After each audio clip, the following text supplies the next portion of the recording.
Hey everyone, hello and welcome to today's webinar. Sorry to start a few minutes late.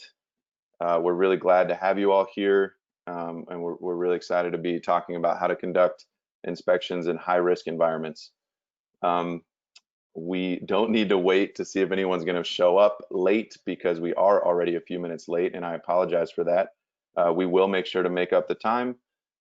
But yeah, that being said, let's go ahead and dive in. So one thing to note as we're getting started, today's webinar is on how to conduct inspections in high-risk environments.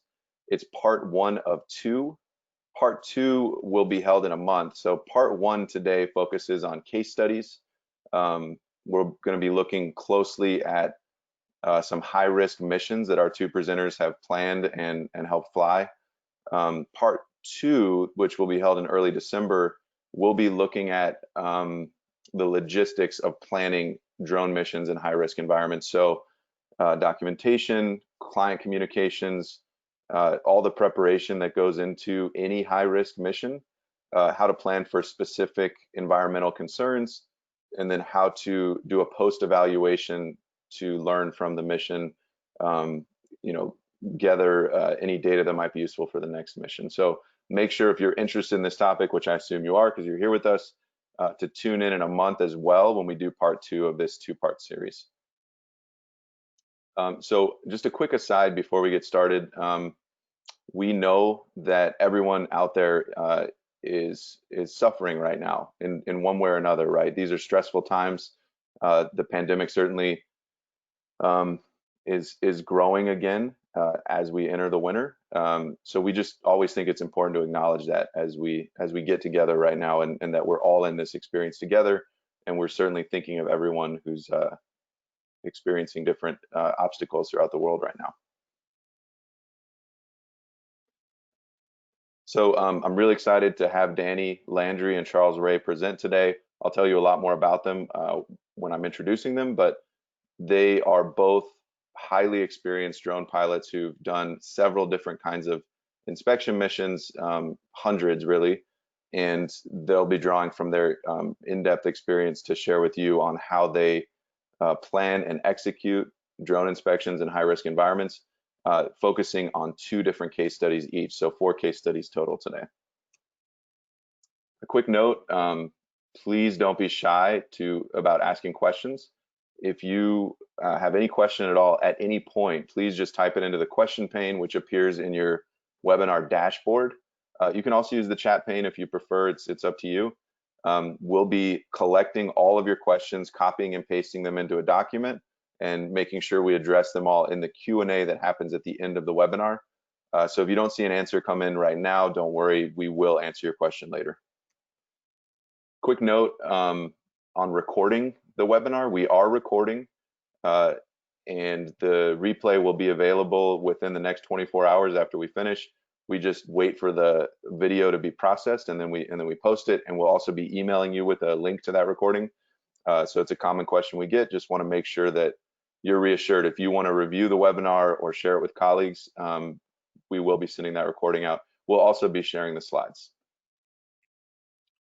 So quick note on today's agenda, and then we'll get into the main event, which are Danny and Charles's presentations. So we're going to start with this introduction, which is almost done. That's what we're doing now.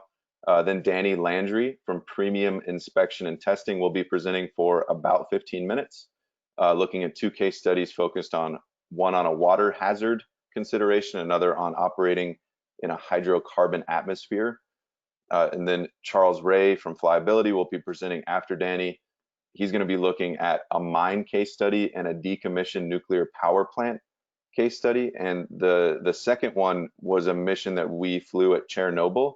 So there's some pretty interesting footage from that, just a pretty interesting opportunity that we had. And then finally, the remainder of the webinar will be devoted to a Q&A and panel discussion so that we can draw from the expertise of these two presenters. Make sure that if you have any questions, any specific scenarios that you're facing, that you can get those questions answered from these two experts.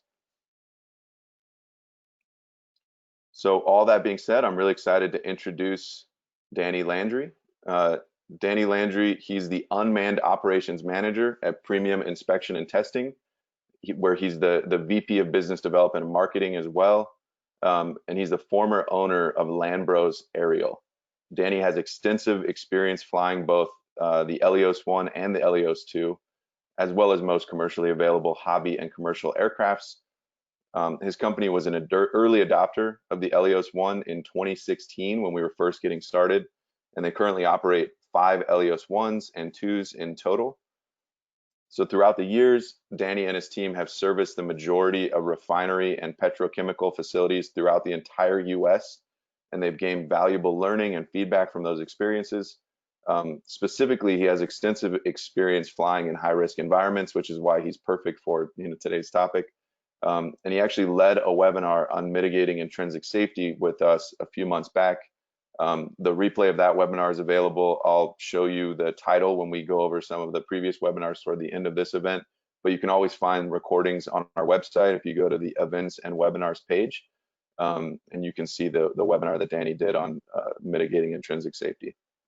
So without further ado, I'm really excited to hand things over to Danny so that he can share his expertise. Awesome. Thank you so much, Zach. Hey, everybody. How you doing today? Danny Landry here. Going through 2 case studies today. Just kind of want to talk through some of the details, help everybody out whenever they're looking through these missions, kind of helping with limitations of what's possible and what's not possible, how to operate whenever you do have these missions presenting themselves. Today, I'm going to cover two areas. One is water hazards and the other hydrocarbon atmosphere, which is kind of a revisit from the first webinar that I did with Flyability. The operating near water hazards, this one can come up a lot at facilities or even mining or any industry that you have. Is there is some sort of pooling water or dripping water that's present. I know we've done a decent amount of cooling towers as an example, and whenever you fly into the cooling tower, you have a base pool of water that's below you. So it's kind of like a pit of Helios death staring you in the face. And so how do you fly in that atmosphere, right? So in this case, we're going to talk about an internal furnace, kind of a unique design with a lot of hazards present. You can see here there's water, there's dust, and there's normally with furnaces and normally with confined spaces, there's some sort of air draft. So definitely nice that we were able to use the Helios 2 in this mission. Again, I mentioned the cooling towers is a pretty common one as well, where you see that water hazard present and then you have a significant draft, right? So not only are you dealing with that risk of losing your aircraft in the water, but also getting pulled around by the draft. So a lot going on there. Just to kind of go through the steps, and certainly this can change based off your application, but you do want to ensure anytime that you're going to these atmospheres or these environments that you want to be sure that they're clear of hydrocarbons, right? So if you're in a furnace, you want to make sure obviously that it's shut down and that it's not turned on. That would mean it's not 1,000 degrees in there and that it's a suitable temperature. Also that locks and tags are in place and that you receive the proper permitting. One thing that we've noticed is that bringing a hand temperature gun, similar to the ones that you've probably had your forehead checked with, bringing that on site with you may be a good idea to check the temperature of that vessel to make sure that the temperature is within the range of what the aircraft limitations are.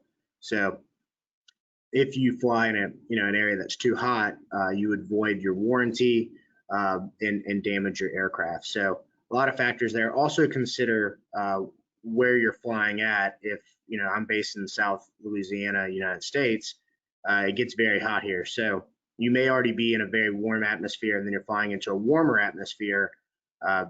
Your aircraft's going to react very differently based off of the temperature that's in there. Step 2, and these are just general steps. You may have more items. I certainly don't want to just say that, hey, these are the only hazards that are present, but these are the main ones to focus on here. Step 2, you want to make sure that your pilot is competent and comfortable operating in the environment. If they're not comfortable and they're not confident, then they're going to be nervous. and they're going to potentially lose the aircraft. You want them to understand that say there's a 40,000 plus or 20,000 plus piece of equipment that's in there, just that they're comfortable flying that over water and the risk that's there. So that's very important. Maybe one of your higher experienced pilots, I know that's what we do on our end. Communication to the asset owner. This is very important, and I know that there's some resources that Flyability provides in regards to forms that can be filled out before talking about hazards. This was one of the first things that I saw Flyability do whenever they launched back in the beginning. But kind of the key ones here, and there's a lot of them, right? I mean, you're assessing the hazards, but whenever you're out there, make sure you talk to the asset owner. So if it's your own asset, you may have like an operations superintendent or somebody like that that you need to talk to. If you're providing a service like we do, you would want to talk to your customer and just ask the questions. If the drone goes in the water, will someone be able to recover it, right? Will someone ever be able to go in there to pull it out? Sometimes if it's a damaged vessel or a very high risk vessel, like say a nuclear plant, the answer may be no. And other times it may be as simple as doing confined space permit and someone going in and retrieving the aircraft. If you're not able to recover it, then the next question is, will the drone harm the process equipment if it remains in place? So this means that, hey, if I am to lose it, is it going to be okay, right? Is it going to damage something that's going to cost way more? Are there going to be greater consequences, which we certainly do not want? So you just need to ask the question, right? So if we end up losing it, is it going to be okay? Is it going to burn up in the furnace and not be a big deal? Or is this some sort of clean process that it would have a significant impact on the business? And if not, don't proceed with the mission, right? It's okay to say no. I know we talked about that in the last webinar, but don't the stop work authority is a real thing. So especially in these scenarios. Zach, can you go to the next slide? Step 3, operating the drone. It's crucial to operate the drone in a conservative manner. Ways that you can do this is, using just a safety tether, safety line. And then we always allow the first few flights for just general intel gathering of the vessel, what the hazards are, what the vessel looks like on the inside. Obviously, you've reviewed the drawings before, but you do want to go in there and see, hey, is there something that wasn't in the drawings? Are there things that I can get hung up on? So don't worry as much about the inspection data initially when you're in a high risk environment. Instead, focus on what are the additional risks, how high is the risk, how much water is present, is there dripping water, dust presence, what kind of dust is present, right? Will it get stuck to the motors? Will it clog up the motors? Is it explosive dust? Obviously that should be mitigated early on, but just make sure that you don't rush it. And then step 4, after the flight, reviewing the data, review the learnings. We always talk about this, Zach mentioned it earlier, is the debriefing is one of the most important things, especially with high risk environments, is looking at, hey, how can we do this better next time? Or say you're doing another similar vessel in the near term, how can you learn from the first one and continue to get better? And then what's your ROI? How much did you save by using this method? I know it always goes back to that because that's, especially in these times, that's what's important to the asset owner is how can they reduce costs, reduce exposure, and be more efficient. Zach, do you want to go ahead and play this video for me? Or we can go through the stills first. So this is the manway, just kind of looking at here already, kind of looks like looks a little dark and dingy. Go ahead and go to the next slide, Zach. And then you can see here, as soon as you go into the manway, we've got water pooling. Unable to tell really how deep this water is in this case. So, if you have an inch of water, it's a lot different scenario than if you have 4 or 5 inches of water, right? So if you drop in an inch of water with the Ilios, you may still be able to salvage the aircraft, whereas if you drop in 4 or 5 inches of water, you're most definitely going to suck in water into the aircraft and have some significant damage. Next slide. And you can see here, this is looking up. There's dripping water, there's dust, there's cracking concrete. It's just a really, really hazardous type atmosphere. But again, because it's so hazardous, it's very effective to using the Ilios versus putting a man in there. And I think the next slide, you just play the video, Zach. Yeah. Got it. I'm pulling the video up right now. Just give me one moment.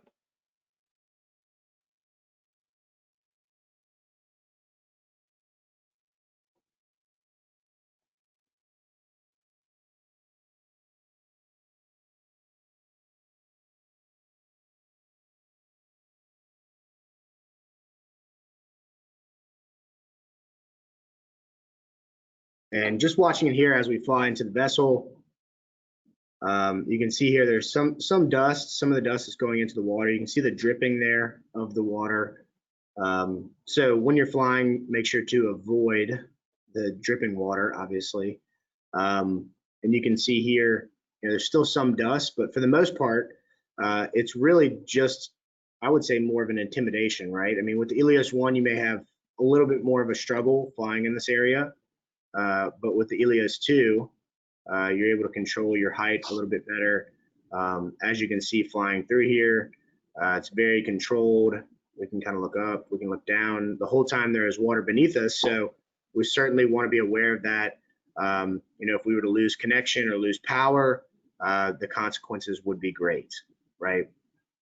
Again, lots of dust as we fly into this vessel.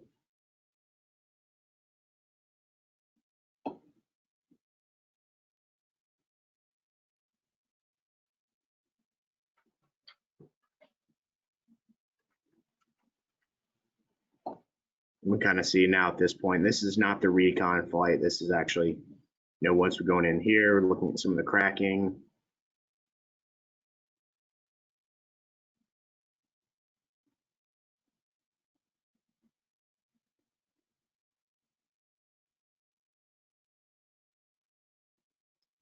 Mentioned earlier the draft aspect. So we went the manway, and then most likely somewhere in this furnace there is another opening. So we will have a draft present. Luckily with Ilios 2, we're able to have the positioning, so it's not as critical as the Ilios 1 to monitor that draft. But you can see here we're doing some lighting adjustments. Again, still very dusty. We're still above water, so we just need to be conscious of that. Going back to flying conservatively, when we fly conservatively, we want to make sure that we're monitoring our battery. We're coming back home maybe a little bit before we would normally come back home. As we're flying, we're thinking about, hey, what happens when we get too low of battery? In this case, we go into water, right? So we don't want that. And that's kind of based off how far away you are from the manway of what you want to do there in terms of battery. So that's kind of a user decided limit.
And then you can see down here on the bottom, the manway on the bottom left. So when you're flying, you can reference that point as your way home, and then you can see the water again. So Zach, you can go ahead and end the video whenever you're ready. Okay, great. I'm going back to the slides. And moving forward, there we go. The next case study here, which I did cover somewhat in the last webinar, is internal flare sac inspection. In this case, there are some hydrocarbons that need to be mitigated. So definitely a high risk environment. I know we get a lot of questions about this, so it's, I'm not sure how the audience has changed from that webinar to this one, but certainly if you have hydrocarbons present, they need to be mitigated. The Helios is not an intrinsically safe aircraft. To my knowledge, and what I covered in the last webinar was that there is no such thing as an intrinsically safe UAS for internal inspection purposes that exists. So kind of go through the steps here. If we want to do this inspection, we need to make sure that we fully mitigate the risk. Step one is pre-planning. A lot more pre-planning here than you would have in the previous case study, where you just have water and dust present. In this case, you do want to work with the safety industrial hygiene department of the facility before you start moving forward. Check and see if there's an MOC needed, and obviously the feasibility of the scope, right? Is this even possible?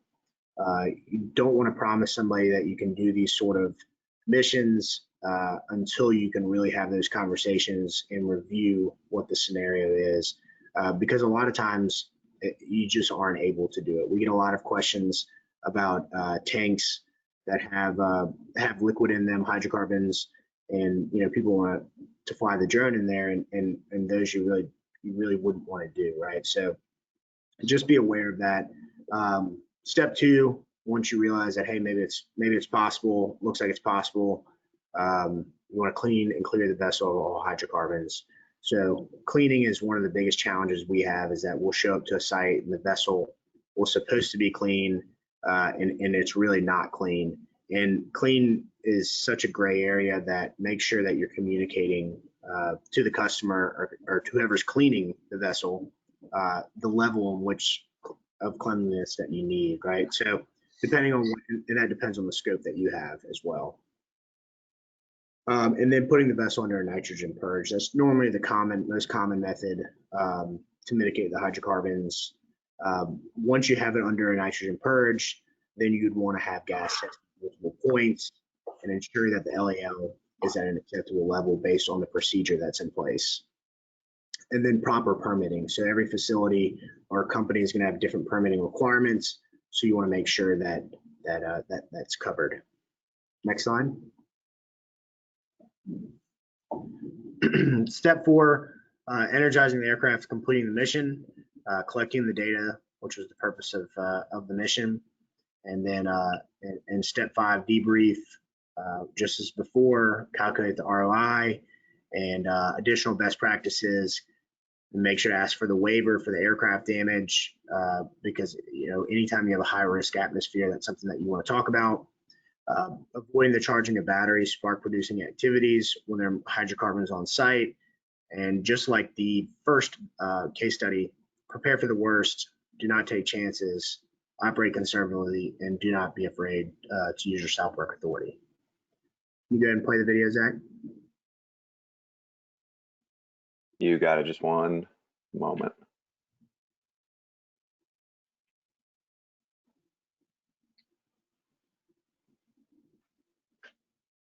It looks like for some reason it's not showing up, Danny. I apologize. I might be able to fix that so we can show it later after Charles's presentation, but right now for some reason we're not seeing it in there. And yeah, sorry about that. No worries, no worries.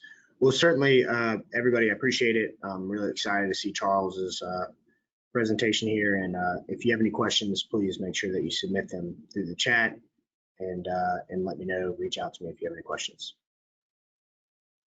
Thanks so much, Danny. And we'll look forward to hearing more from you during the Q&A. Thanks again.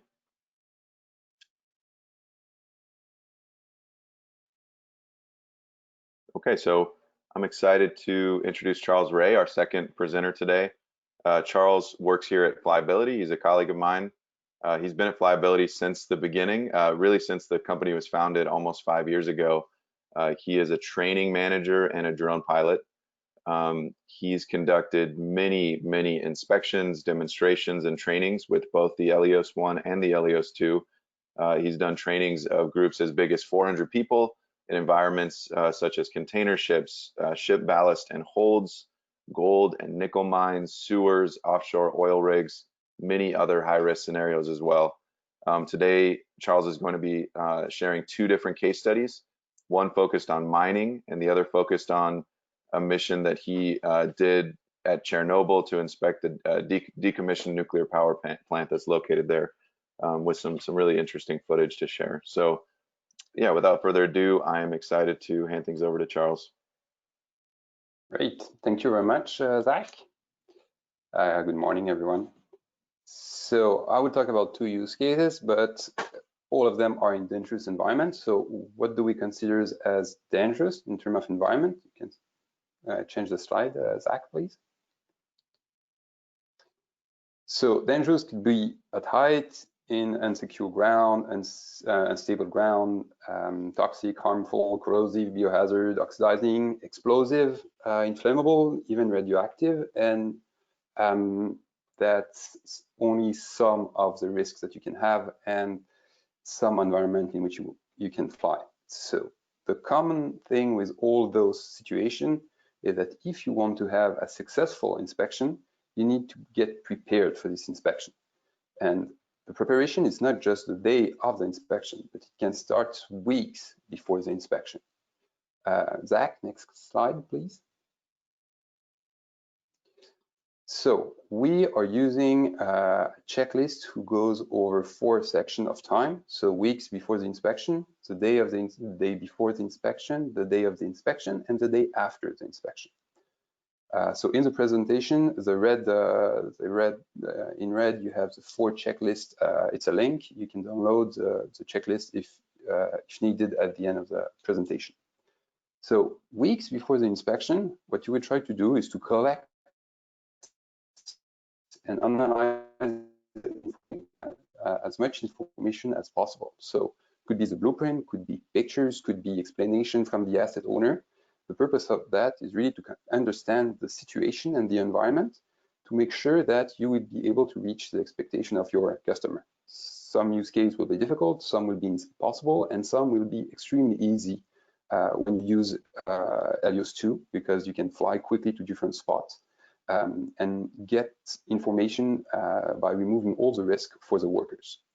So then with all the information that you have gathered weeks before the inspection, you can already analyze the risk, decide on is it possible to do it or not, decide on your flight paths, decide on how many flights it will take, how to mitigate all of those risks, and you can decide weeks before the inspection if it's doable and if you want to take the risk to do it.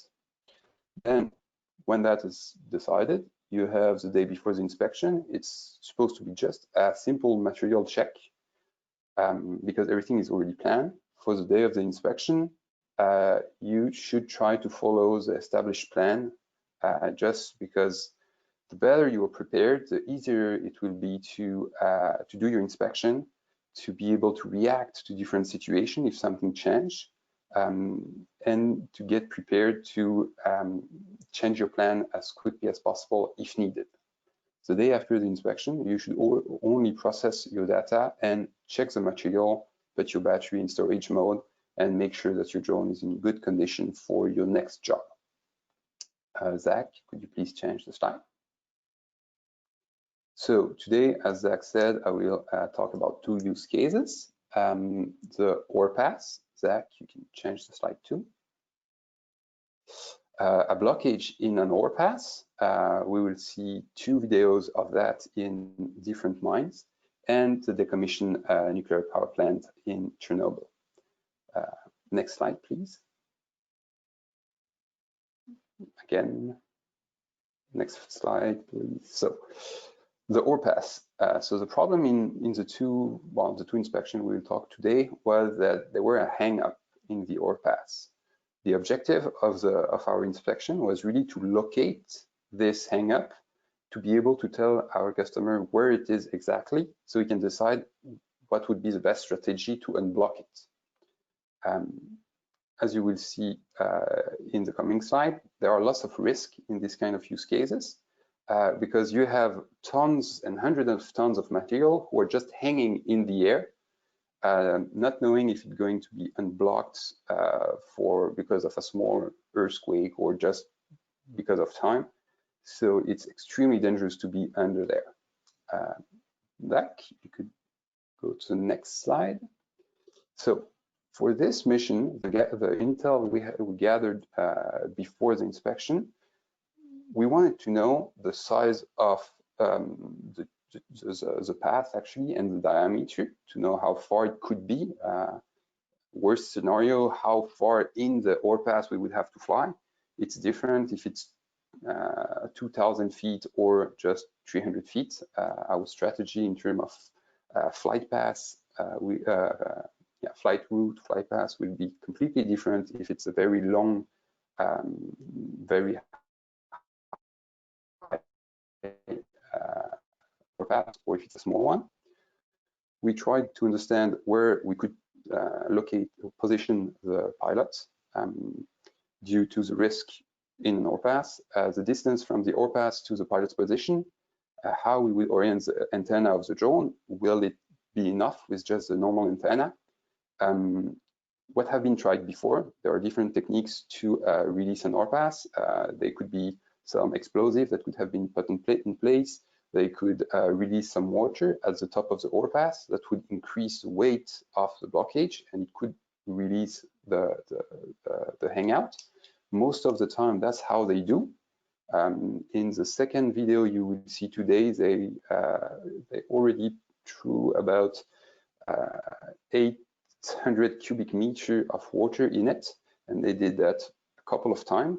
What they do is actually they build an artificial lake at the top of the ore pass and they release it by once, so you increase the weight of the blockage really quickly, and that should liberate all the material, all the ore that would fall in there. So if they try that a couple of times, it will be very humid in the ore pass, and you will have new risk and new difficulties like the mist and the humidity in the tunnel. Then try to list all the potential risk in an ore pass in this specific mission, and make sure that the purpose of the inspection is clear. So here it's really be able to tell the asset owner at which altitude they have the blockage. That will have a huge impact on the technique they will use to unblock this this hangout. And then you can also already prepare with those information your flight plan, which part you will inspect on which flight, at which percentage of battery you will fly back. Do you need a co-pilot? Do you need to be by yourself? And many other aspects, but we don't have time to treat all of them today. Zach, could you go to the next slide, please? So for the risk here, you had the falling rock, the sudden release of the hangout, and the shock wave that would be created by this release of hangout, because you have tons, hundreds of tons of material that could be mitigated by the position of the pilots. So for just 1 to falling rock, it would be to be on the side of the bottom of the ore pass. If you have all the rocks that fall straight down, you really need not to be away from this ore pass. And considering the shock wave, it's better to not be in the direct line of the ore pass, but try to hide behind a truck or a corner in the room. So we try to do things in terms of the positioning of the pilots. Then you risk a huge cloud of dust if you have this hangout that fall. So you need respiratory mask or even gas bottle or air bottle in a respiratory mask. For the drone, for the risk of the drone, so the water splash or the falling rocks, the best way to mitigate that would be to fly as close as the ceiling as possible on your tube or at your 12 o'clock. If you fly close to the 6 o'clock areas, the splash of water could reach you, and all the rocks will hit this part of the tunnel more often. For the protruding object, just look where you fly. So always orient your camera before the motion of the drone. For the battery life, check your flight time and the speed of the drone. And for the signal loss, in this case, you're in a concrete environment, it will be necessary to use a REX. So it's a deported antenna. So you have 60 feet of cable, and the antenna can be placed in a risky environment. So for this case, under the overpass, you can use a small crawler to bring the antenna there, or a stick.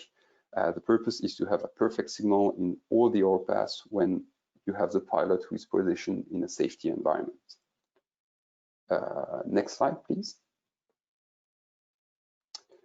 So the day of inspection, this is our checklist for the day of the inspection. You really try to follow that. So travel to the inspection site, meet your clients, go through the method statement. So it's one of the documents Danny was talking about on how to prepare an inspection. We send a document who would list the risk, if the drone can be recovered, if it may stay on site, if it's a problem.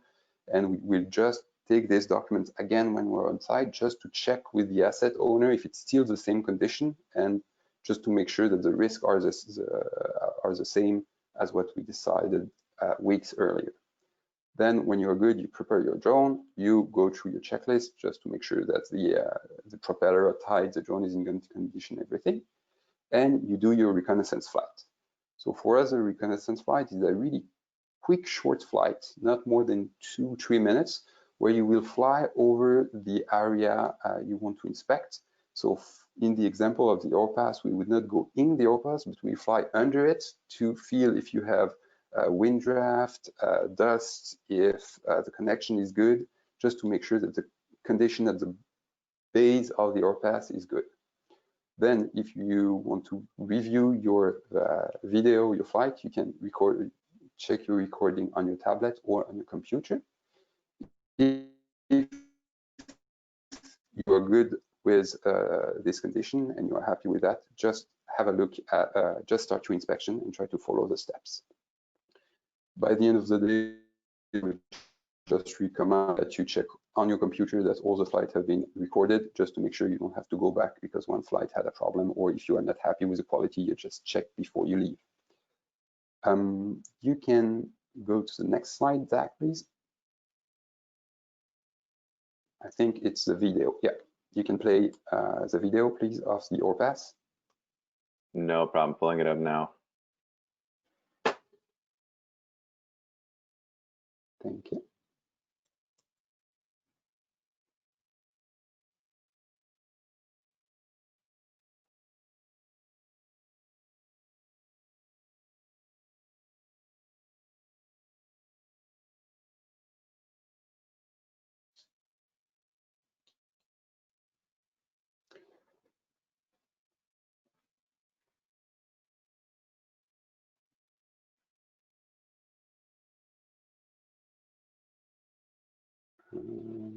On my side, Zach, it's extremely You're seeing a delay on your side, Charles? Oh, I see. The video is completely stopped. Oh, that's so strange. Give me You can try to play the other one otherwise. Yeah.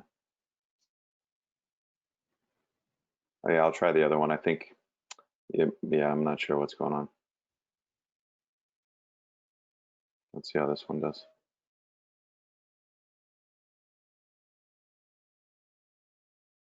At the bottom of the overpass, you can see all the material that had been taken out. And if for your reconnaissance flight, you would just fly around here and come back without getting inside of the overpass. Here you can see a cable on the right. This is the deported antenna. So they use a very long stick to push this antenna as far as possible under the overpass that you can see at the top here, just to make sure that we would have a good signal in there. So this was a flight where he directly started to locate the ore pass. So you will see he climbed very fast up there, just to be able to see exactly where it stopped. And as we have an altimeter on the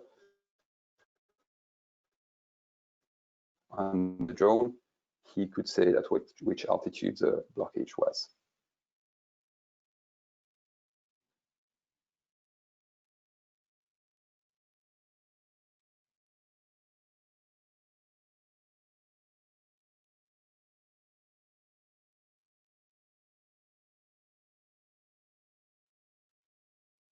So you can also see that there is a brownish mark at the bottom here.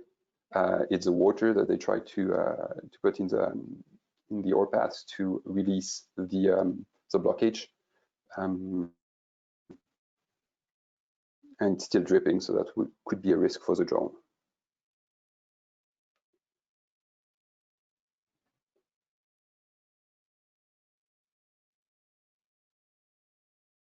And now he's climbing up here full speed to try to save some battery and make sure he will reach the blockage before he have to start descending.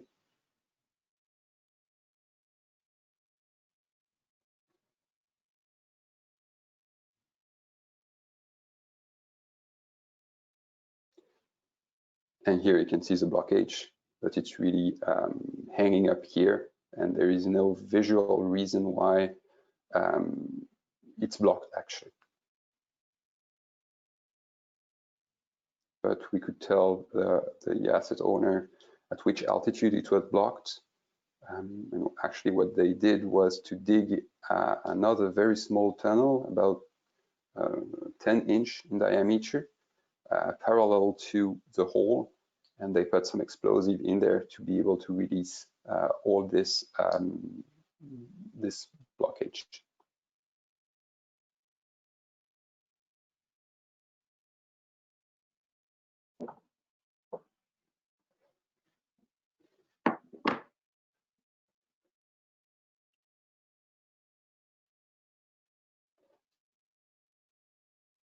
Cool, thank you, Zach. I think you can close the video. Okay, great. We'll move on to the next case study, is that right? Exact. Okay, great. So the decommission nuclear power plant in Chernobyl. So you can go to the next slide, please. So just for a brief history, they were supposed to build 12 reactors in Chernobyl. In '86, they have reactor 1 to 4 who were functional. And the reactor 5 was 70% finished when in November '86 the reactor 4 melted and did a big catastrophe. And the reason why we were in Chernobyl was actually because the European Commission asked some footage about, well, some footage to show that there are no radioactive material stocked anywhere in reactor 5. And as they stopped the work from one day to the next one, they really stopped at once. It was absolutely not safe to start climbing in different parts of the central, and that's why we had to fly in there. You can go to the next slide, please. So the entry point, it's on the bottom left. So this is a blueprint, very easy blueprint of the site. So we had to cross this big room where you have the entry point. This is where you have the water pump. That's the one who failed for the catastrophe in reactor 4. So we had to pass through this part of the facility to be able to access the center of the reactor. The center of the reactor is where we would be as our position as pilots, so really the blue square down there.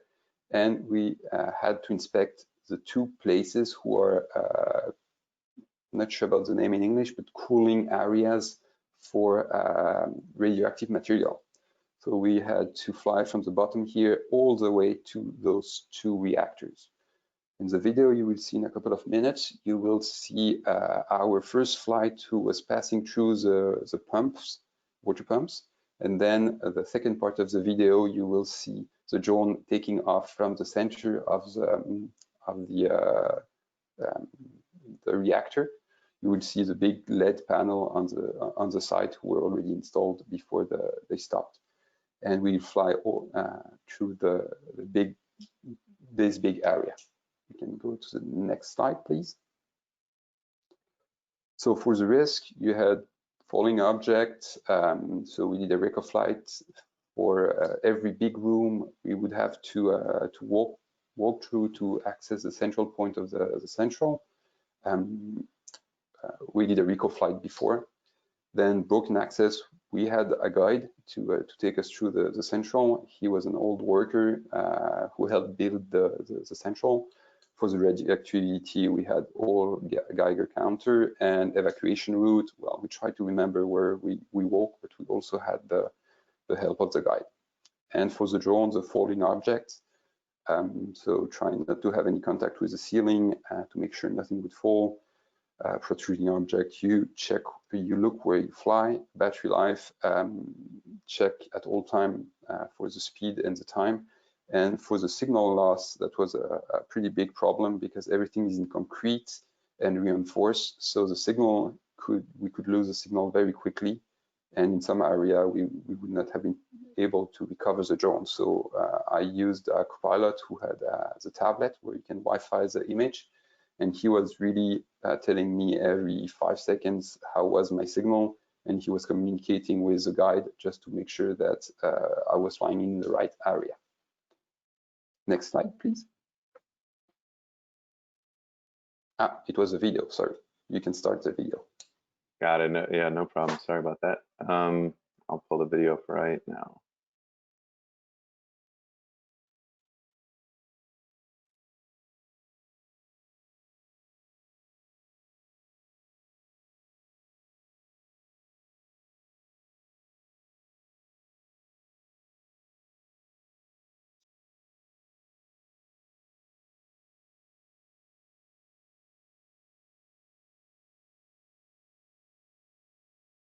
So I don't see the video, Zach, or it's a still frame. I don't know if it's playing on your side.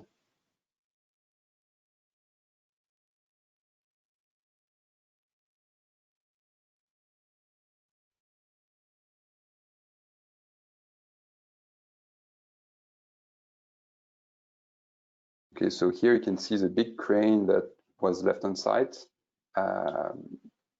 because it was radioactive and they could not actually reach this place.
Okay, so I think Charles had some connectivity issues with being able to see the video. So apologies.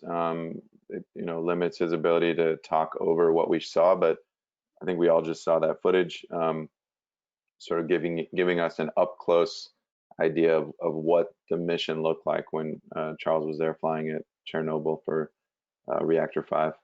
Charles, do you have any other comments, any general comments about either the Chernobyl mission or the mining mission that you covered?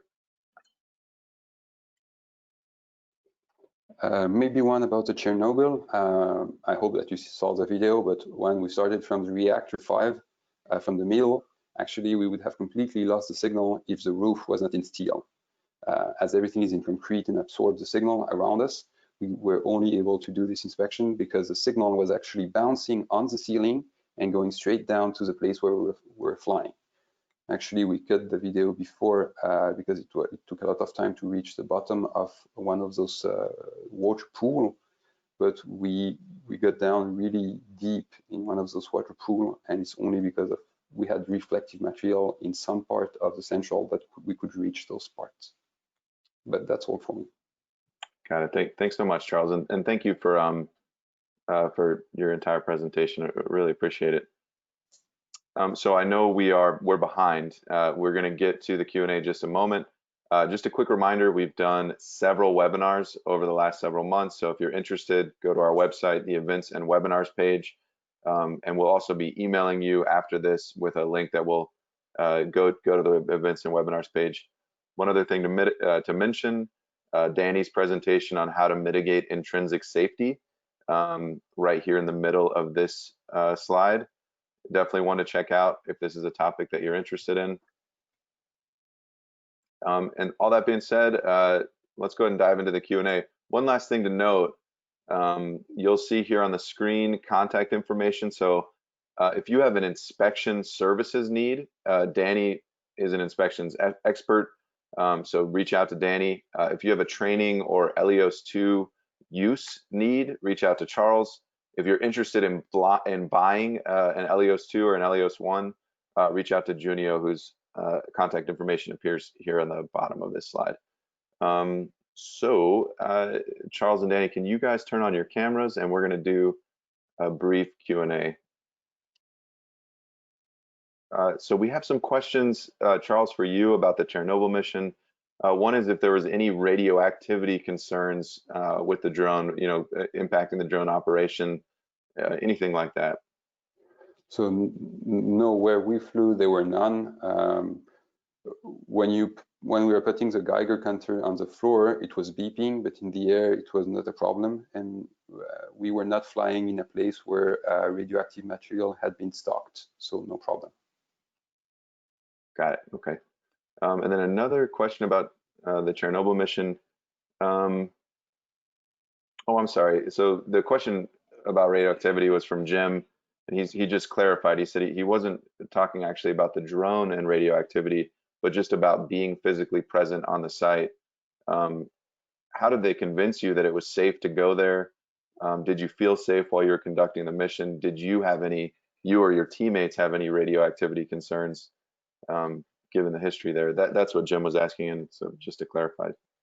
Well, actually, I saw the TV show about Chernobyl only the day after the inspection, but the people at the station had Geiger counter, and they never were too high, so it was okay.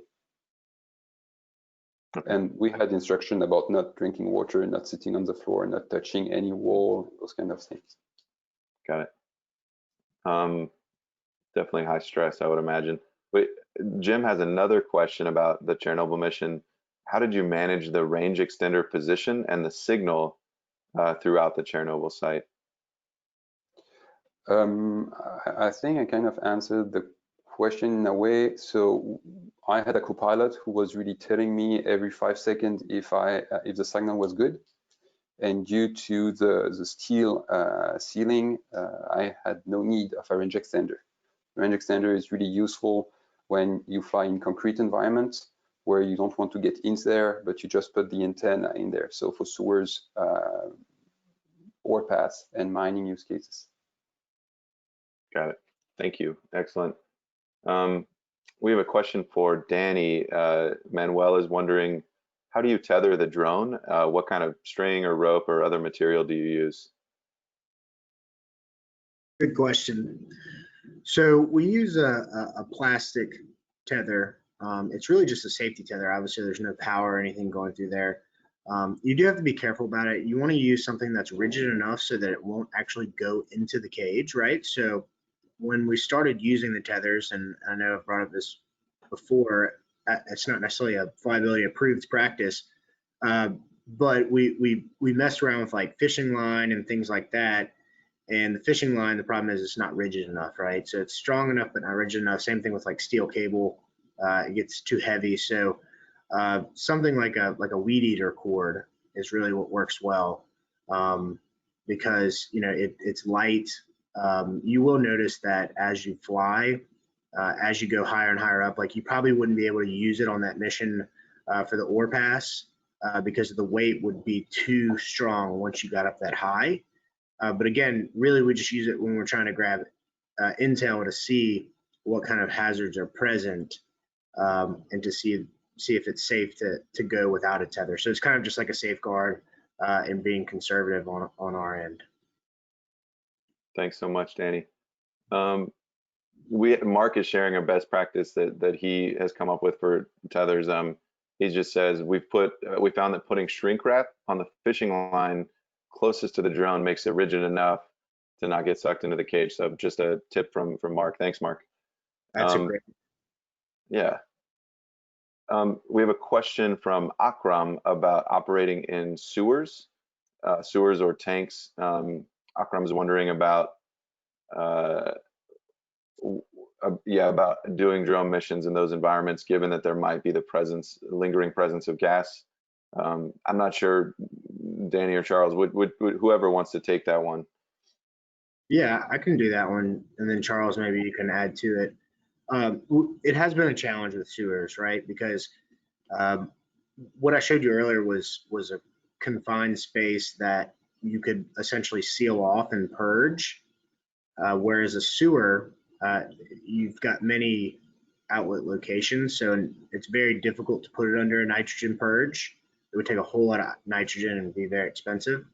Whereas a tank is going to be easier because you've got a sealed vessel, so you can purge it and you can get the hydrocarbons out and you can test it more effectively. So sewers can be more difficult. They have to be cleaned better, more testing requirements. And my experience with them is that sometimes it just doesn't work. So if it's a hydrocarbon sewer. Got it. Yeah, and that was the question that he was asking about. So thank you. Those are all the questions. So we've actually been really efficient and answered a lot of questions in the chat during this webinar. So I think we've answered everyone's questions. We're only 2 minutes over. We started a little late, so I'll just give everyone a few more seconds. If you do have a question that you didn't get answered, please go ahead and ask it now. Otherwise, we're going to be wrapping up here in just a moment. So any last questions from folks? I think we're good. Okay. All right. Well, thank you, Danny, so very much for taking the time to be here with us. Thank you, Charles, as well. Both of you for sharing your expertise. I hope everyone who attended learned a lot. I know I did. We really appreciate you both. I want to thank everyone who showed up and attended today. I hope everyone has a great weekend coming up, and that's going to be it for today's webinar. And remember, the recording's coming out, so if you forgot something, if you want to refer to these slides or the presentation itself, if you want to follow up with us, use the emails on the screen. We hope to be in touch soon. Thank you, everyone. Thank you very much.